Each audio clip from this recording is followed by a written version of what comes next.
Hey guys, what's going on? So here's our video today about the Article 1 of the Constitution of the United States. So what we're going to do is take some notes.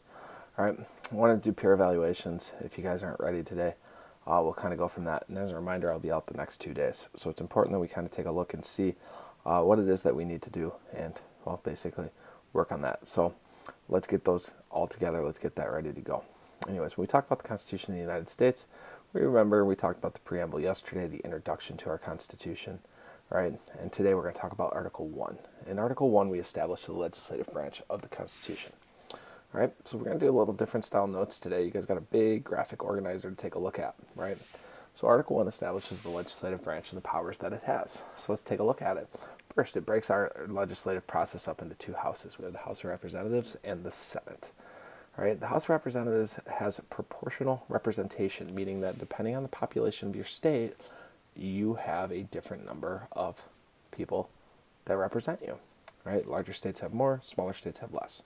Right? The House of Representatives is elected every 2 years, so you see a brand new House every 2 years, different makeup. It's really important that that happens. Right? To be in the House of Representatives, you only have to be 25 years old, and you have to have been a citizen of the United States for 7 years. Doesn't matter where you were born, as long as you're a citizen, right? The House of Representatives have the sole power of impeachment in our government, so they basically control who is impeached. They don't get to try the impeach and decide if they're going to be removed from office, just that they're going to bring impeachment charges. And last but not least, the party in charge elects a speaker. The Speaker of the House is the leader of the House of Representatives. Taking a look at the Senate, what we see is equal representation. We have 100 senators. We have 50 states. Every state has 2 senators, right? Every 6 years you see it elected. Now there's never a brand new Senate, and that's because they run on a rotating basis on the every 2-year cycle. And that's what you'll kind of see that every 2 years there may be a Senate seat open in certain areas, but there's definitely not every Senate seat up for grabs, only a third of the Senate at a time. To be a senator, you have to be 30 years old and be a citizen of the United States for the previous 9 years.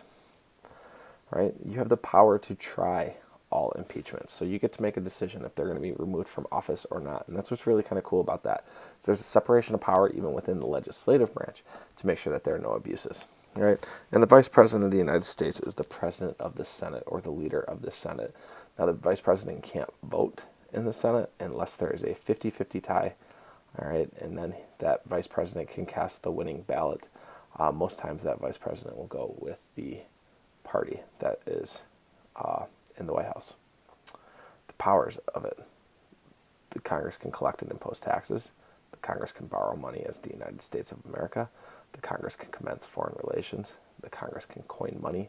The Congress has the power to declare war.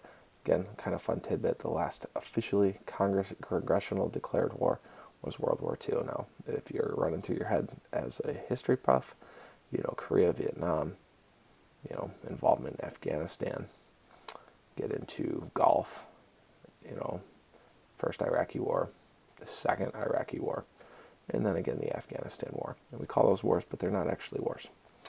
Create laws is the next one, and that's what you kind of see the main purpose of Congress. They provide and maintain our militaries, so they provide the funding for our militaries. They can control tariffs. So basically anything that deals with money in our country comes from the Congress. With that, a couple questions on the back of your notes today. Like you'd take a look at, you'll be looking at different articles in the primary source context of exactly what's going on with that. Hope you guys enjoyed. Take care. I'll see you guys later.